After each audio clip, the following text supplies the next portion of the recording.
Hello, welcome to the Ramsar podcast. I'm your host, Simon. Joining me again is the one and only Richard Cusack. Richard, are you well? How are you? Are you doing okay? Great. Really pleased to be back on, Simon. I feel like I'm on sort of on camera. You are live. Please do not swear. So we're on YouTube and stuff. So, pleasure to be on. I can't wait to get cracking into all things Derby County, which was an awful lot to talk about as always.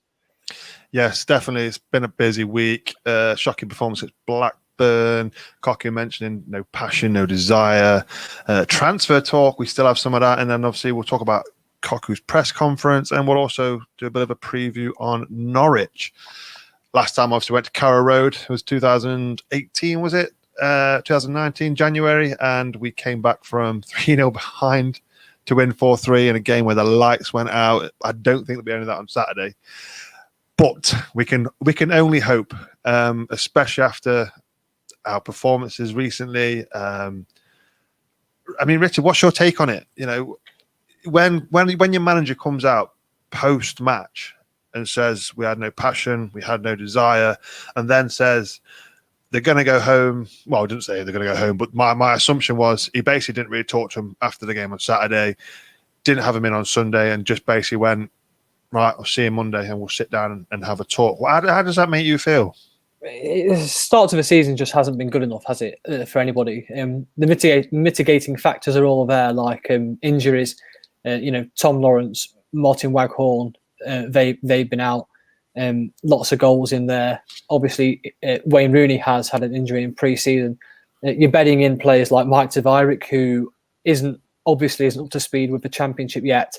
But let's be honest, I don't think any of those of against Blackburn, which to be honest just wasn't good enough. I know the Derby started really well the first 10 minutes. Max Bird probably had a really good chance to score, didn't he? But that was sort of blocked on the line or just off it, and then it all went downhill from there. It was just one of those games where how many times did we see it away from home? Last season, thinking of the Fulham games, Charlton, Brentford as well, where the game is just gone in the space of a few minutes, and the second half, and the last 5 or 10 minutes of the first half, they're just a formality, aren't they? They're just trying to keep it respectable, and it was worrying. Derby's attacking performances, and defensively they've conceded an awful lot. It's just not been good enough across the board. But, we struggled against Barrow, which was obviously those first kind of game. You can make allowances for the first few games, especially against a team that's come up and they're trying to sort of set up shop and take it to penalties or whatever. They're happy to get a goalless draw, and then you sort of have that turnaround against Preston where the goal scored in the last minute of the game. The Reading performance wasn't good enough. Who else? I feel like I've blanked these games out from my mind, but Luton Town, we've played well in parts, but the familiar lapses at concentration towards the end of the game again, and then Saturday was just poor. I wasn't impressed. I wouldn't ever call a player's kind of desire into question or anything, but there was a lot missing from that game, wasn't there? Lots of quality. You have to give Blackburn their dues because they were fantastic. I thought they were really, really good. But the manager was right to come out and say, don't know what's going on, to be honest. It was hard. It was really hard to take, to be honest, that performance on Saturday. Yeah, I think you're right. I mean, you look at that performance, you think the team didn't look recognisable. It wasn't good enough. They obviously know that. I think the manager knows that. We as fans know that. There was a lot of obviously hostility towards players and towards the team, I suppose, and rightly so, I guess, after the game on Saturday. Should we be worried? I suppose there's three league games now without a win, and we sit obviously bottom 3 at the moment. Should we be worried? Is there any sort of reason to be worried? Or do we think, yeah, it's just the start of the season. We've got new players coming in.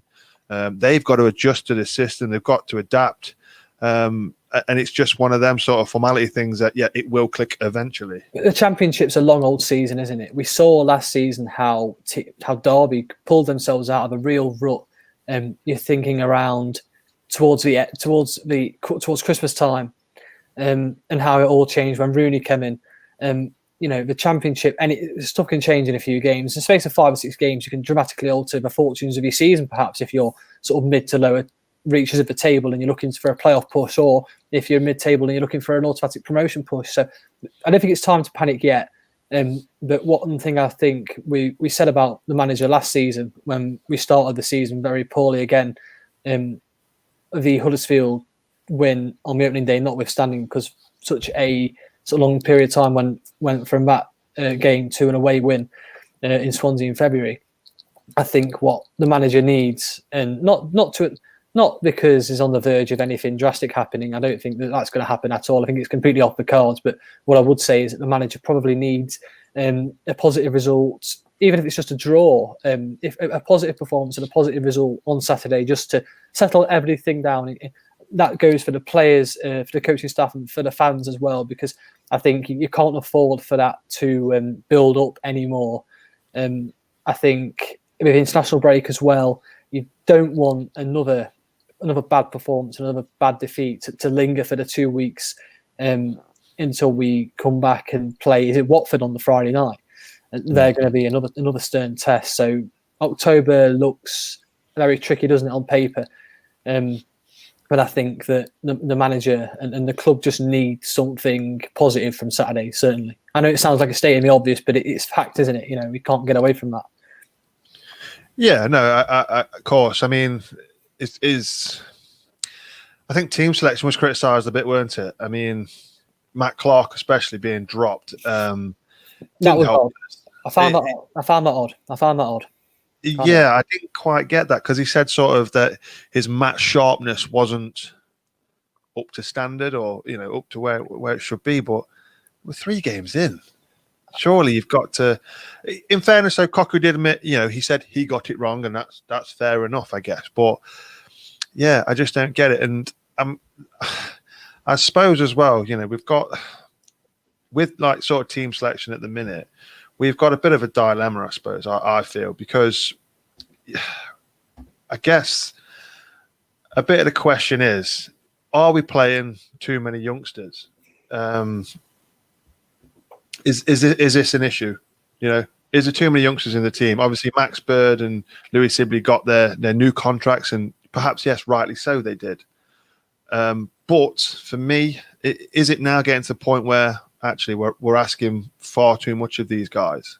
You don't want to be over reliant, and that's what I'm hoping the new signings like Kamil Jozwiak, and when Jordan Ibe is up to speed, they will offer. And when Christian Bielik's back, of course, you could see Kaku himself said Ibe could play him in number 10. I don't see that happening, but if you look at sort of Christian Bielik coming back when he eventually does come back, and that will be a while until he's back up to championship match fitness, which takes an awful long time to get to that level.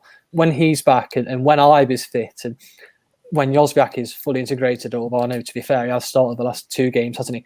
They will give the manager more options, and when Lawrence and Waghorn are back, they'll give the manager more options. I think we're, let's not forget Max Bird certainly, and Jason Knight from January onwards played to such a level that I don't think that they weren't being played for the sake. They were played because they were very, very good players. And the thing about young players is, particularly, they are young lads. There's no doubt about it, and they will take a bit of a battering in the championship, and their body will have to adjust to that. Louis Sibley has been fantastic after lockdown. Our team's getting wise to him, perhaps. Are they now targeting him and doing a job on him, doing a number on him in games? That now is up to the manager to formulate a plan where Sibley. The thing about Louis is, I think is his best kind of position playing off the striker, or is it him a number 10 where he can find space? And when teams shut that space and close it down, he does like Jack Marriott does. If you don't, the biggest frustration for me is that we're not playing to Jack Marriott's strengths. That really, really does frustrate me. But just going back, we'll touch on that in a bit. But going back to the younger players, I think they play to such a level that they're not there because they're academy lads, and they are good enough. And a lot of my friends are asking me, why is Kaku playing Jason Knight on the wing? Well, his performances there, to be fair, have been superb. I think, the last few games, certainly. I think he's a really, really good outlet on that wing, and he might well be Bryce, the box-to-box midfielder. But for now, he's doing a very good job on the wing. So there is, there is perhaps an over-reliance on these youngsters, but when the new options bet in and when the injuries are back, hopefully we'll see them taken out of games, given a rest, and then they can go back in and they'll be really sharp and they'll be really up for it. The last thing you want to do is wear them out, basically, because nobody wins then. Yeah, no, I totally get that. I totally agree. And I guess as well, another weird another weird sort of thing that happened was taking Jack Marriott off at half time and not replacing him with another striker, which we, I guess, haven't really got anywhere at the minute. But then obviously putting Sibley up top with Jozwiak, it was. Well, I think Rooney went up there for a little bit in the second half, and then I think he dropped back, didn't he? Yeah, it just wasn't sort of. I guess it didn't really make sense to me at all. But that brings us on to a good topic: strikers. We need one. We've been linked with a couple. We've been linked with Serdar Dursun from Darmstadt. Darmstadt in the Bundesliga 2, the German second tier. He's a player who scored, I think it was like 16 goals last season, or was it 19 goals and 6 assists? Sorry, I think it was. In the second tier last season. He's in the final year of his contract. I think he turns 29 in October. Big target man. The old cliche, good feet for a big man as well. I've seen a sort of viral clip going around on social media of him sort of spinning a defender out Berbatov style.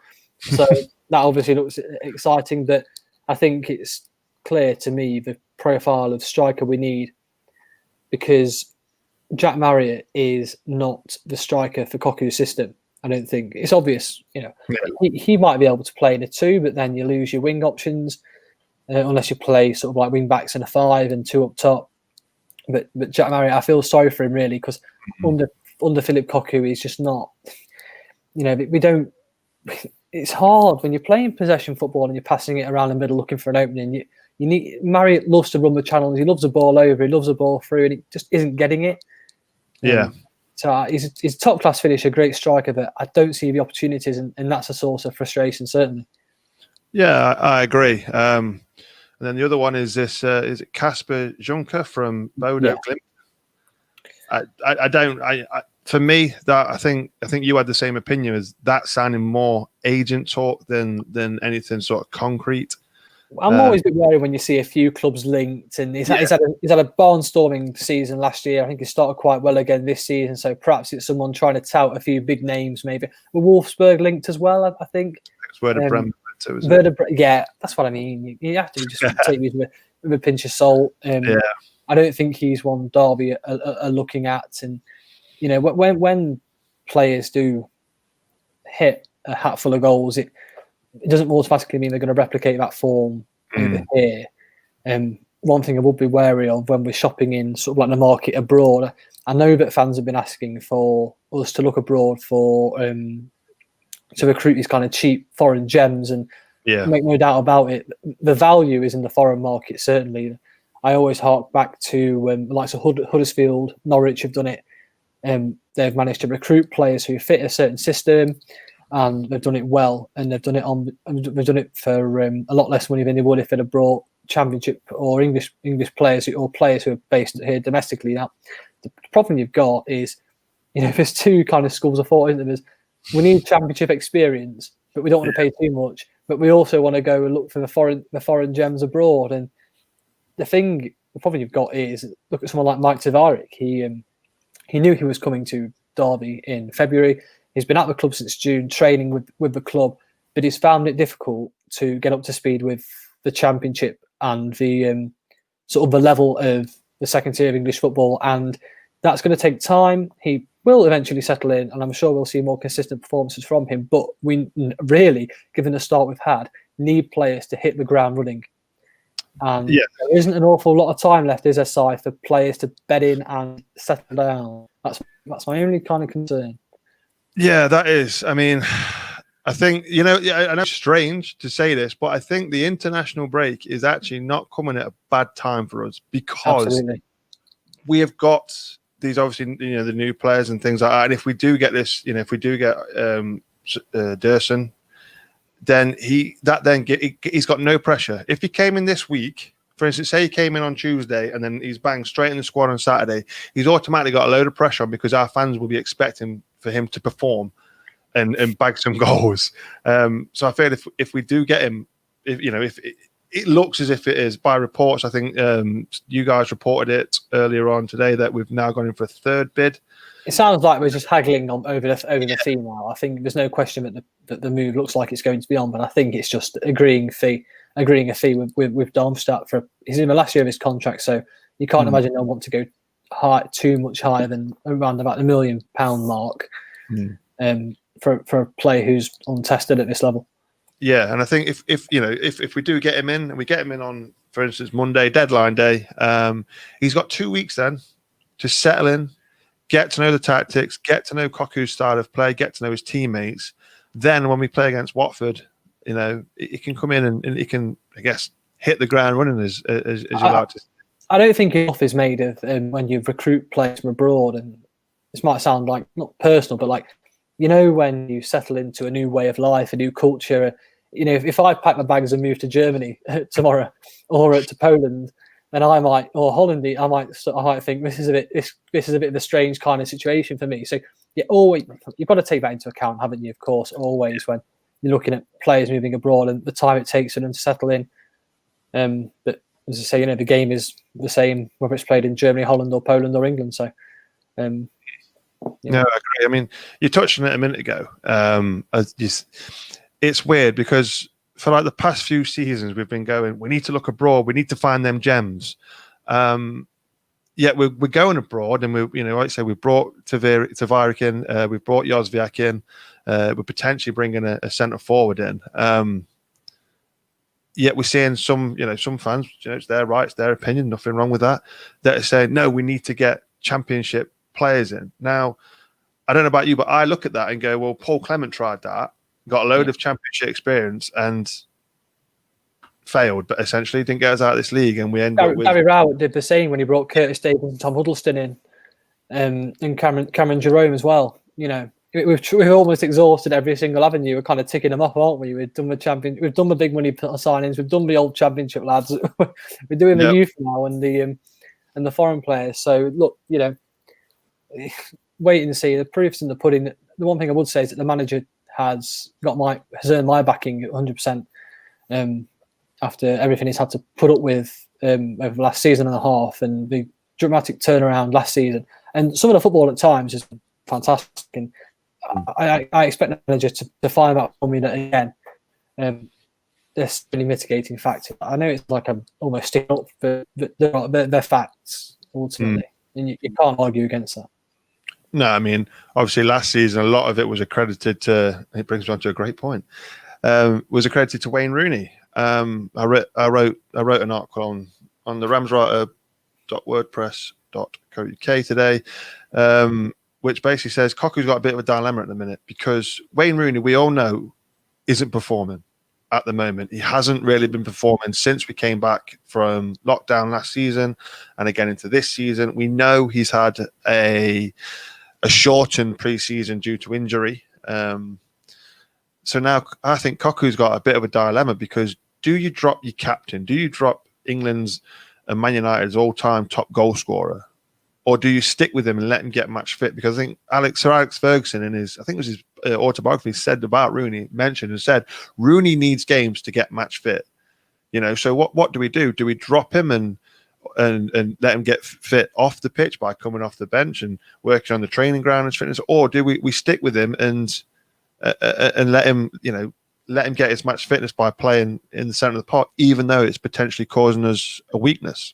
I think it's a really good question. It's a real conundrum and a dilemma, isn't it? Because you've got a situation where you've got a player as good as Rooney is, but any difference, any sort of difference or effect he has on the game is negated when you've got players running at him 100 miles an hour, like Blackburn's did. I thought their energy and their tempo on Saturday was superb, and they knew that if they could get at Max Bird and Wayne Rooney, neither of them are particularly known for their pace or for their athleticism. I know Max is a youngster, isn't he? So perhaps he might be doing him a disservice there, but it's not the fastest midfield. So I think maybe perhaps if teams know they can get on Rooney and you don't allow him time on the ball, then Wayne Rooney, the job he's brought in to do, which is to dictate play and get Derby on the front foot, and he can't do it. So, yeah, is it a system change or? When we go to somewhere like Norwich, I think it might, or is it like I think he might benefit a little bit more if he might have a bit more time on the ball if Derby are able to give him that, or do you put somebody in next to you play midfield free and have him in there with Graham Shinnie and Max Bird or Lewis Sibley next to him perhaps. I think you need to get more legs around him, and you need to give him time and protect him and allow him to get on the ball. I don't think closing down or harrying players is his obviously. On Saturday to the player, it's a real dilemma, and I can understand both sides of the argument. To be fair, but I don't think you want to lose a player of Rooney's quality. I don't think you want to. Yeah, I agree. And personally, you obviously mentioned Max Bird. He's not looked the same player he did last season. He looks like, I don't know if he's almost lacking in confidence. And I think maybe he needs a time out of the limelight, a spell out of, on the bench, because I personally believe that we should put Graham Shinnie next to Wayne Rooney as our second midfielder because, we know what Shinnie's like. Yes, he's not the most skillful player on the pitch.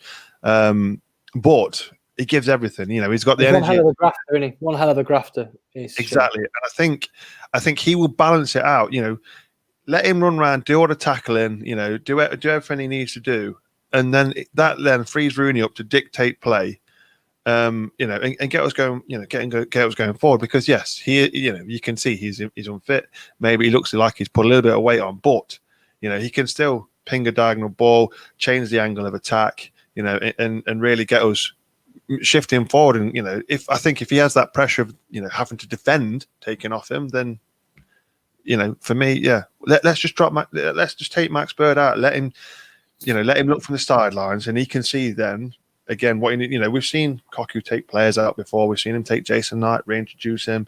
We've seen Lewis Sibley been dibbed in and out as well.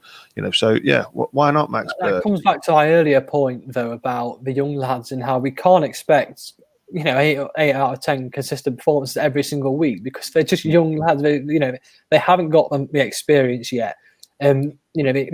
Perhaps Max Bird has played half the season of the Championship. We can't expect him to be playing out of his skin every single week, even though we know he probably is capable of it because the Championship will do an absolute number on you because it's that kind of league, isn't it? It's an absolute slog. So, the manager has to look at this and decide whether Max Bird is perhaps best taken out of the team for 3 or 4 games. And like you say, put a Graham Shinnie in there. The big, and I know I'm going to labour the point about injuries, but we're missing Christian Bielik so much because him next to Wayne Rooney or in a free with Wayne Rooney next to him and Sibley on the other side and someone, it'd just be absolutely... Bielik can be like 2 players at times. He's that quick and he's just an absolute destroyer, isn't he, in there? So... I can't wait for him to get back up to speed. And I know the pressure is going to be immense. It's just like when George Vaughan got injured. The pressure on him to get back is going to be absolutely immense. But, I'm convinced he's strong enough to deal with it. He's back training with the first team now. I saw Jordan Ibe on Instagram taking the mickey out of his flashing trainers earlier on. I mean, he needs someone who can work with. They were bright, weren't they? They were bright. They're very bright. But obviously, look, they're all in high spirits, obviously, aren't they? So, which is good to see. It is definitely, and I think obviously Kaku's press conference today, he said he took them home and he let them. He brought them in and he had an hour's talk with them on Monday, and there was no videos or anything like that. It was all verbal. It was all right. Let's have a sit down. Let's have a chat. Let's talk. Let's conversate. And basically came to agreement that he wants more from them, and they want more from him, and that's fine. There's nothing wrong with that. I mean, I remember back when I played rugby for a few years ago. We had a coach. Now he was a professional player, a professional Premier League rugby player, and he demanded the highest quality of everything. And we had one game where we were basically played like Derby did against Blackburn. There was nothing. And essentially, he basically, after the game, he basically said, right, that's it. If you don't want to play for me anymore, I'm gone. I'll see you Tuesday, and we'll talk about it then. He came in Tuesday, and we sat down, we discussed, and then that was it. The intensity of the training was up, and the game on Saturday. And hopefully, Kaku's done that with these boys today, and we're going to get a performance to be proud of, at least on Saturday. It's that creating a culture where you're able to speak up and say your piece, which is good. It can't be sort of can't be the manager's word is final and that's it. You need to create a kind of like a feeling within the squad that everyone's opinion matters. It's like establishing like an accountability culture, isn't it? Where each player can stand up and say, look, I think this, I think that. There's no recourse. You've got to have it out. That's the only way you can do it. You can't be harbouring these things during training, and everyone's got to get it out there, leave it all out there in that meeting, which I hope is what's happened. I'm sure that's what's happened.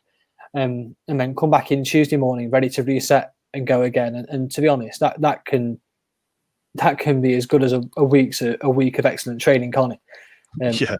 To banish those demons. Look, the proof, as always, is going to be in the pudding, isn't it? Saturday's got to be much better in going forward as well. But the manager's come out and he said that. To be fair, he's done his bit. The players have got to perform now. The manager can only do so much. Yeah, without doubt they have. And that's from obviously senior players to sort of the youngsters as well. I mean, just out of curiosity, if everyone's fit, say we've got that striker as well, Dursun. Say if everybody's fit, what's your starting 11? If everyone's fit, that means Bielik, sorry, he's Polish in as well. Bielik, Ibe, Wagon, Lawrence, everyone's fit. Who's your starting 11? It's hard, really, because I still think left back is a problem. Yeah, definitely. I think I'd like to see a new left back come in, to be honest.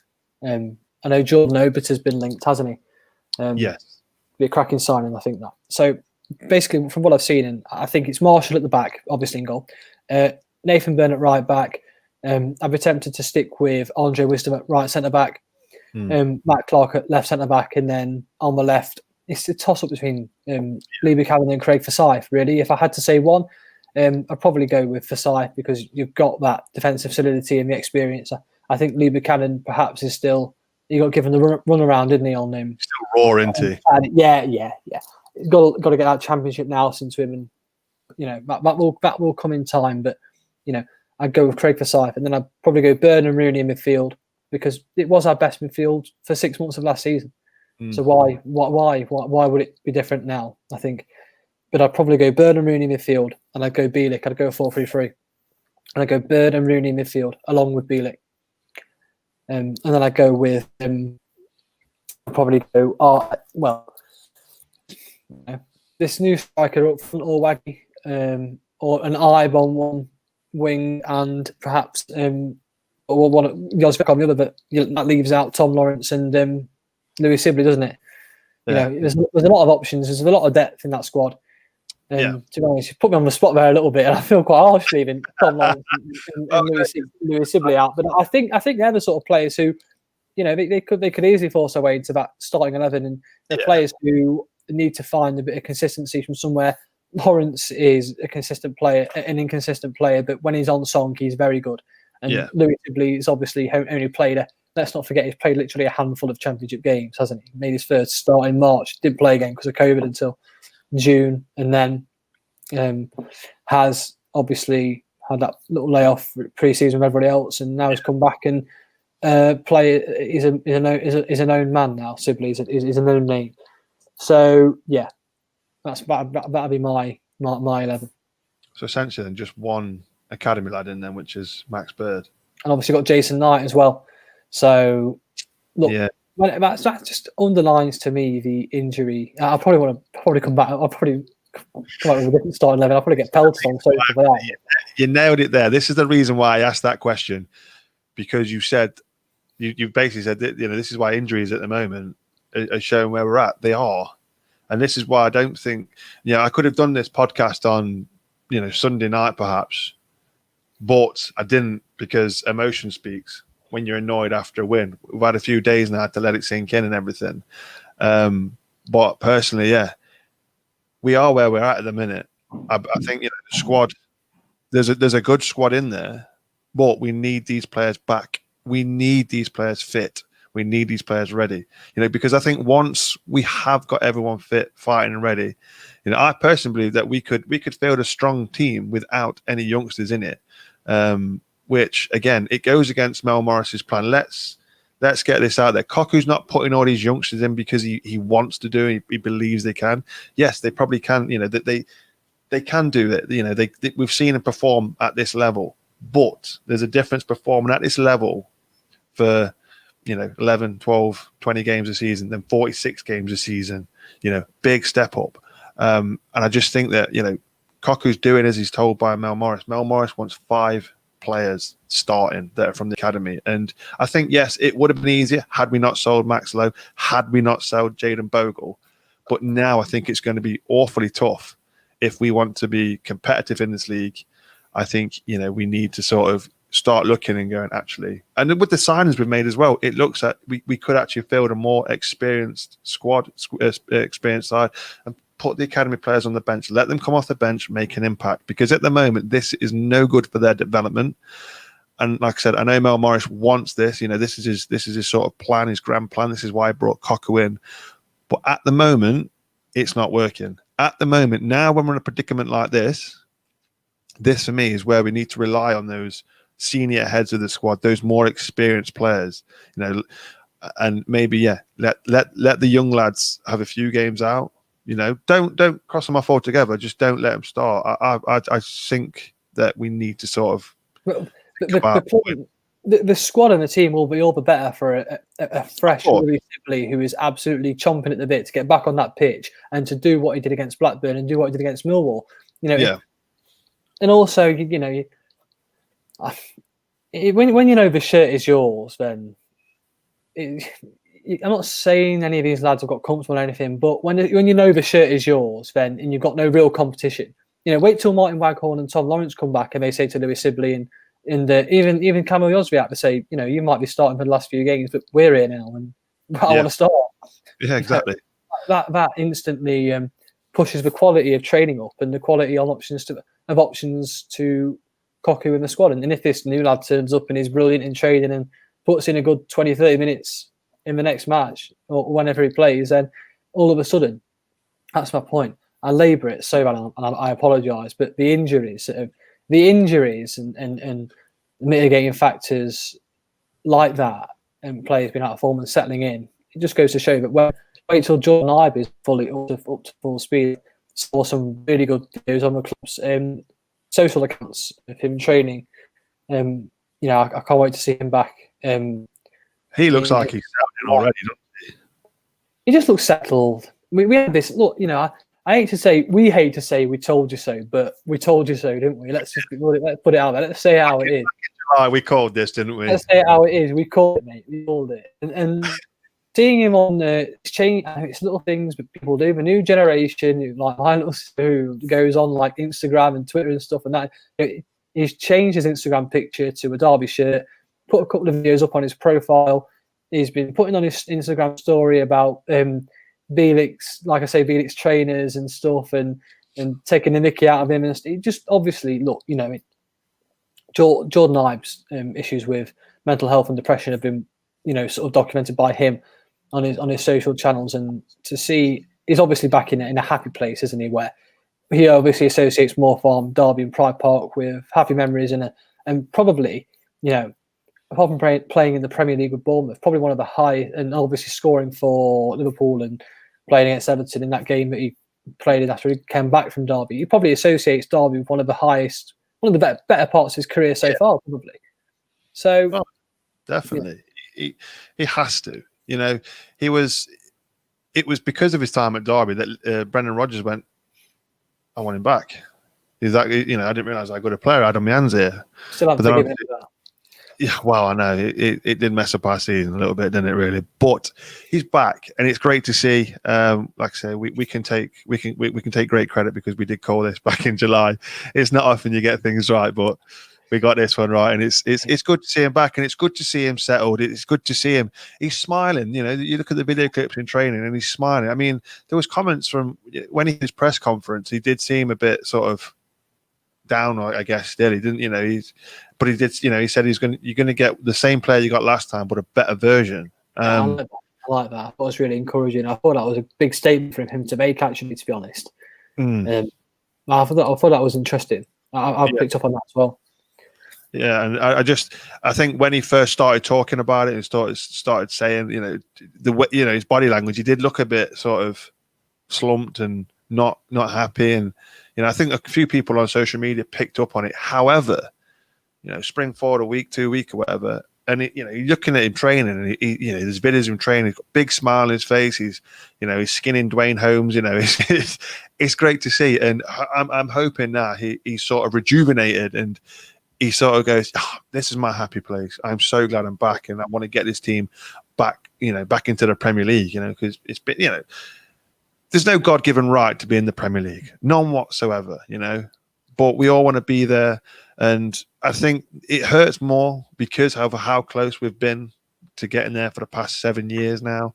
7 years, so getting on now. I mean, I think it was 7 years ago now that McLaren, or was it? Yeah, 7 years ago now that McLaren on that famous 4-4 draw against Ipswich, and Derby's fortunes changed. And since that day, we've, you know, all we've done as Derby fans is look up and want, because we've seen us get so close, and it's just agonising that we're not quite got over the line. And I think now it's more about rebuilding, restructuring. You know, I think was it Kaku? I think said, I think Kaku. After another thing after his post-match, I think Nico asked him about, does he feel that he's got the backing of the board still? And he said, yeah. And he said, there's a heck of a lot of changes gone off here. I don't think that's, I'm going to say that's out of the question. It might be fanciful talk on social media and whatever, but I don't think there's any question of the manager leaving anytime soon. Unless, look, you know, all it takes is a few more bad results, and it might become a serious conversation. But I think for now that we've just got to stick together and just stick and give him the backing.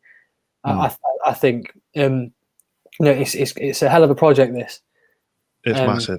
That's the key word, project. Yeah, it was never a quick fix. Never ever going to be a quick fix. It's a project that we've got to build. He's basically essentially come in and it's almost done what Nigel Clough had to do: lower the wage budget. Get these fringe players off the wage budget, get them out of the club, etc. Things like that. He's had to come in and do this, you know, rebuild the squad with his own players, rebuild it with the academy, promote the academy, you know, make Derby County Academy a place where you can come and know there's a pathway through to the first team, and that's what he's doing at the moment. And he's, you know, his hands are, I guess, tied, and because he's got the pressure of the fans who want performances on the pitch, want results on the pitch. You know, and I personally believe that he's going nowhere soon. Like maybe, if if results don't start going our way soon, then there might be a conversation. But who comes in? What, you know, we've just spent all this money, you know, buying all these players, you know, structuring his squad, and now you sack him. Who's going to come in and take over? You got to pay off another 2.5 years of a contract, and then backroom staff, and tear it all up again. You've backed him in terms of buying the players he wants and stuff, and you're going to have a situation where another new manager comes in and they want new players. So I think we're part of the talk about Kaku there, because it's not going to happen, and I can't see it. Can't see it any time soon at all, really. Let's be honest. But again, you know, all we have to do is look at our friends down the A52, and stuff can unravel. Stuff can unravel quickly, can't it? It can unravel quickly. But no, you're in agreement with me then. Kaku's not going anywhere. He's the man. He can turn our fortunes around. Yeah, I think so. Yeah, I'm happy with that. So on that then, let's look forward. You know, let's look towards Saturday. It's going to, against Norwich, a side that, obviously came down from the Premier League. I think they've got 4 points. They won one, drawn one, lost one. I spoke to the guy from 13th place, not the greatest start, fairly average, and to be honest, obviously I know they only lost to Bournemouth, didn't we, on Saturday, their first loss, but dumped out of the Carabao Cup first round with Luton, which was a surprise. A patchy start for them as well, but there's no denying that they've got some really quality players in their squad.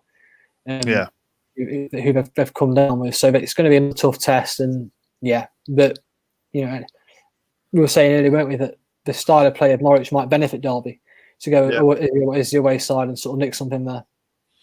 Yeah, no, I agree. I mean, I spoke to Canary Cast, and they weren't over enthused about how Norwich have started. On the other hand, on paper, they look like they've kept a lot of their team from last season. They've not lost a great deal, lost a few, but they've recruited well as well. They've got more players in.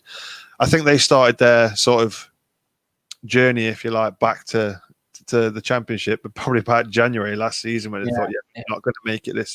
Let's prepare for next season. So they want to go back up. They want that direct route back up to the Premier League, and I think looking at social media after Saturday, nobody was really looking forward to this game. Including me. I don't know about you. Were you looking forward to this game, or did you think, oh gosh, we've just been drubbed by Blackburn, and what are Norwich going to do to us?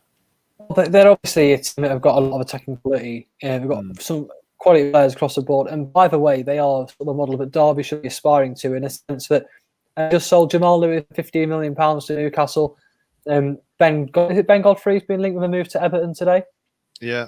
And £25 million. Max Irons going to Barcelona. Did I see Max Irons go to Barcelona? I think they wanted him on loan deal, didn't they? I think with an obligation. But again, that's what I mean.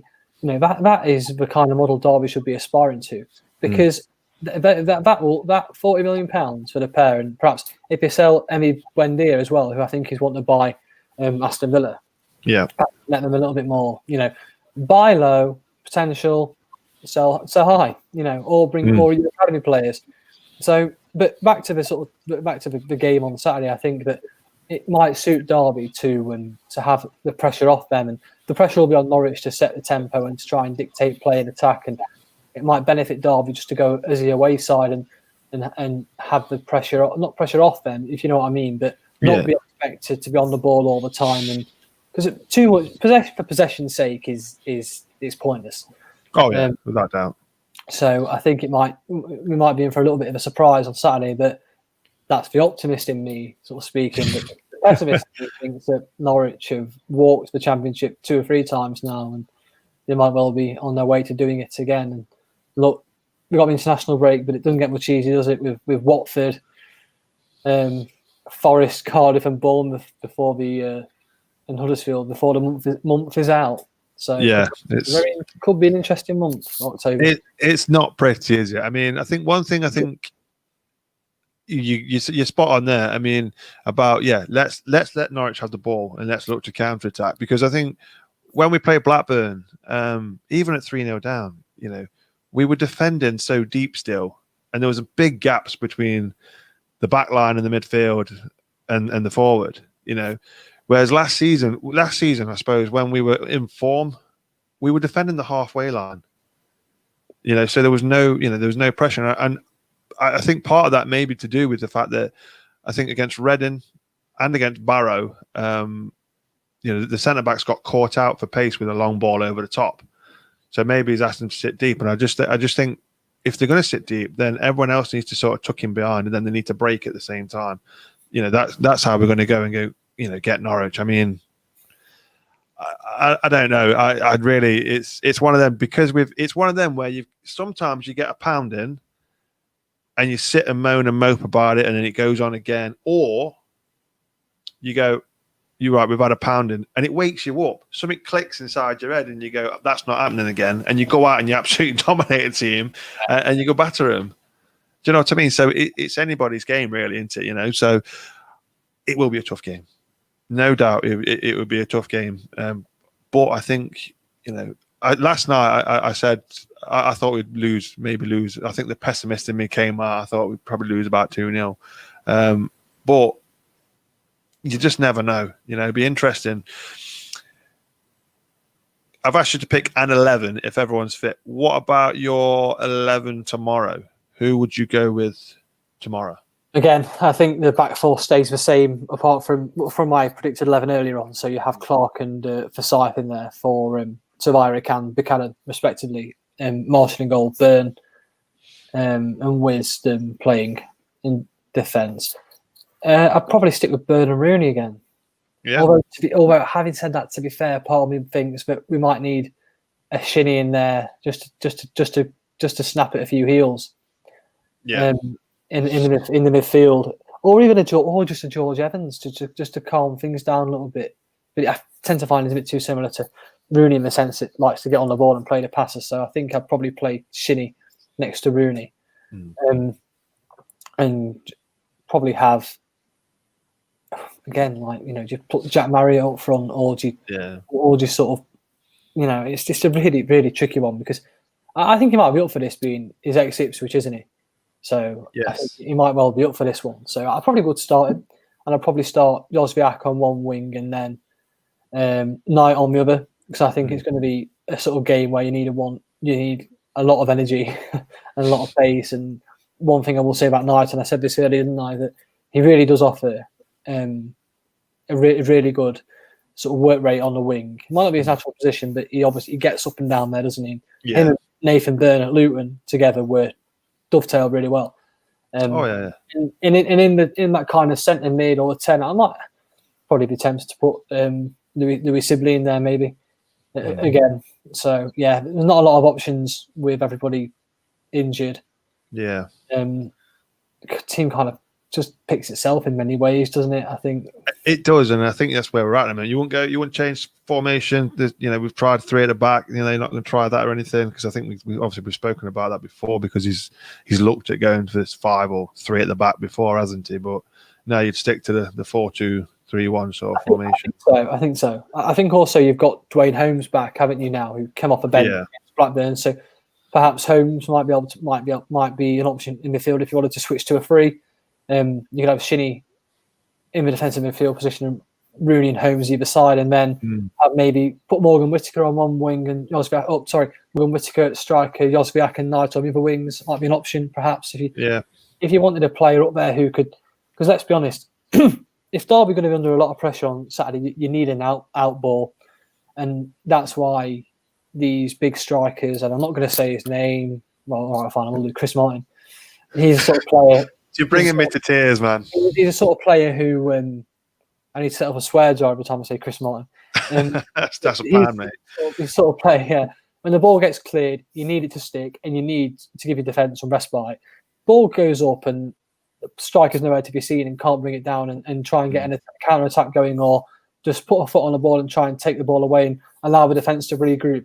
You get your 6s and 7s back there, so an out ball is going to be key on Saturday. And to be fair, that's perhaps why I might play Morgan Whittaker and see if he can try and do a little bit of a job up front. But again, that's just no real kind. The thing is, though, it's hard work, man. It is, but the thing is, with Morgan Whittaker, last season when he was coming on getting 10, 15-minute cameo appearances, he wasn't doing anything. Sort of. Why is he near the first team? However, every time he's come on, and look at the time he came against Luton, he came on last week. He's looked to try and break. He did well. He did well. So does he deserve a start? It's one of these. Yeah, someone, the young lads that are on the bench are fighting to get in that starting position. So there is competition there, but it is a very tough ask, because obviously, I personally, like I said, I mentioned it earlier. I think the only change I would make would I'd put. I think I'd put Shinnie in. I'd have the same back 4, and Marshall in goal.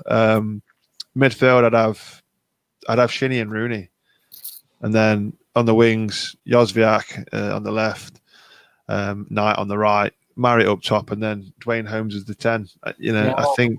I like that. Because the thing with Dwayne Holmes, he's another one that's not scared to trap back and get back and defend, is he? He's... Yeah, you're right. You bang on tactically the reasons why, but it's injuries, isn't it? Do you start a player who's only just not long back himself from problem. But when you've not got much options, mate, sometimes you have to just, if the player's fit and available, then you have to play him. Yeah, of course. I mean, I forgot Bird was injured. He got taken off for injury, didn't he? And Yeah. I think Kaku said he's been training, so as long as nothing is available tomorrow. But similar situation to Josbiak and Marriott, brought off, the no injury diagnosed, and kind of, not really injured, but just taken off as a precaution, perhaps.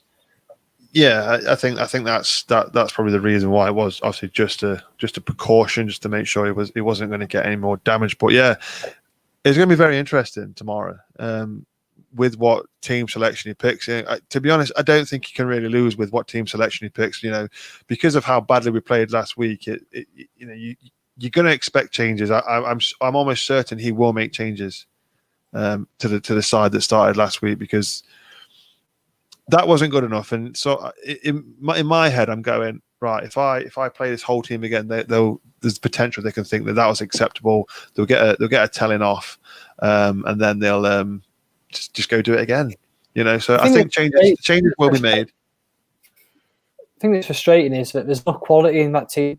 Even with injuries, new players come in. The players are good enough, aren't they? They've proven that before. You look across in the midfield and the forward line. Players who played really well at times last season. So that's the thing that annoys me. There's not a player you pick out and say they're not good enough. They're all very good players, but of course, showing it. Yeah, I mean, but for me, I do feel that Shinnie has to play. I am putting my foot down on that. Shinnie has to play. You've got to feel sorry for him. Yeah. A lot of people say he's average, or he's okay.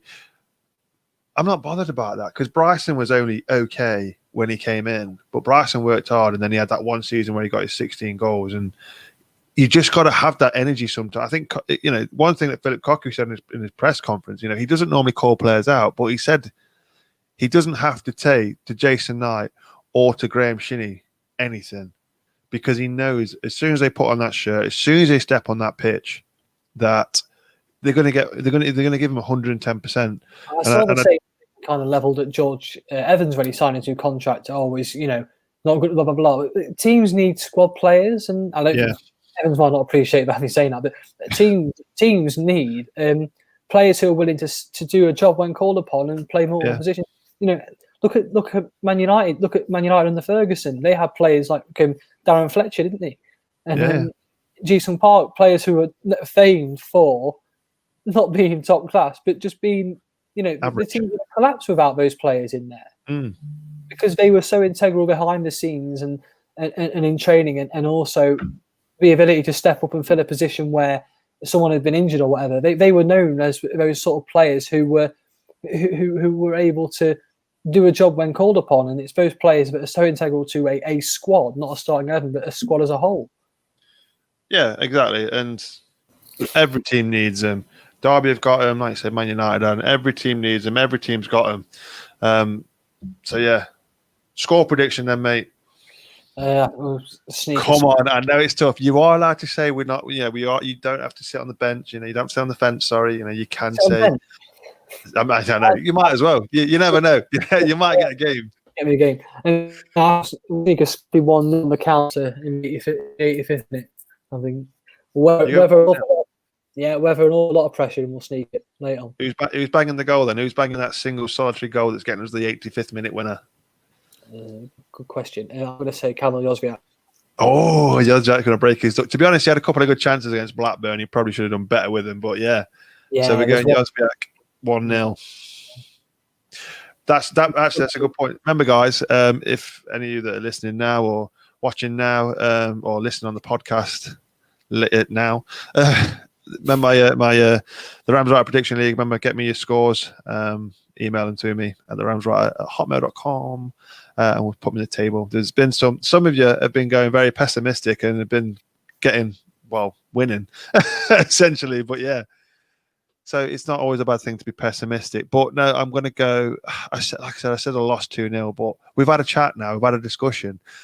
I'm feeling a bit more like optimistic. If we get team selection right, they've had a good chat. And I don't think it would have been a nicey chat neither.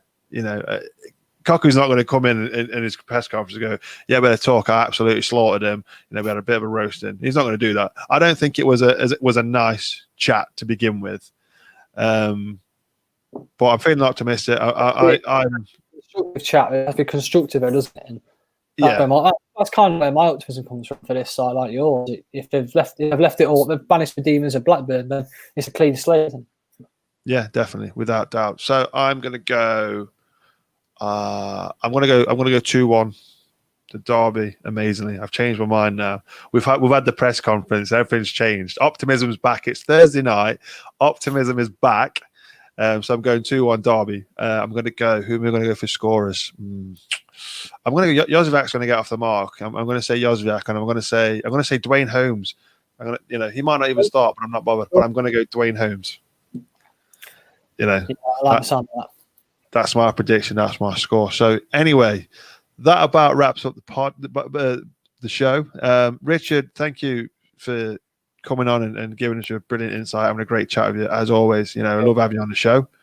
Thank you to you guys that have watched. And like I said, it will be available on the podcast probably tonight, later on, if not tomorrow morning, definitely. So you can catch up on anything you may have missed there. Look out for us because I will be doing some more lives. I might try Facebook next time. What do you reckon? Should we try Facebook, Richard, one time? Yeah, why not? Let's do it. Yeah, let's try Facebook. We'll try Facebook live as well. Can't get away from us. No, exactly. Yeah. So as usual, guys, you can follow me at Ramswriter on Twitter, the Ramswriter Podcast on Facebook, Ramswriter Podcast on Instagram. Richard, you are Richard Cusack BM. CUSACK on Facebook and Twitter. Follow me for just follow me, please. Please follow me. I need followers. No, you don't. Hey, you've not plugged Derbyshire. You've not plugged Derby Telegraph. What's wrong with you? Everyone knows where to find it. Me and Nicholson did a Facebook earlier on today on Thursday. You can see that on Facebook Live. Loads of stuff on the app, derbyshirelive.co.uk, and the app is great. No adverts on there. Well, really adverts. I use our version of the app for Birmingham Live as well. Love them. They're great. You can find loads of good stuff on there. So, cheers, guys. Please, Dan. Brilliant. Right. We're going to have to get Nico on this show, I think, at some point. Definitely. You have to have a talk to your boss, mate. Right. Anyway, we're going to leave it there, guys. Thank you, everyone, for listening. Fingers crossed we get a win at the weekend. Thank you, Richard, once again. And I shall see you all next time. As usual, come on, Derby.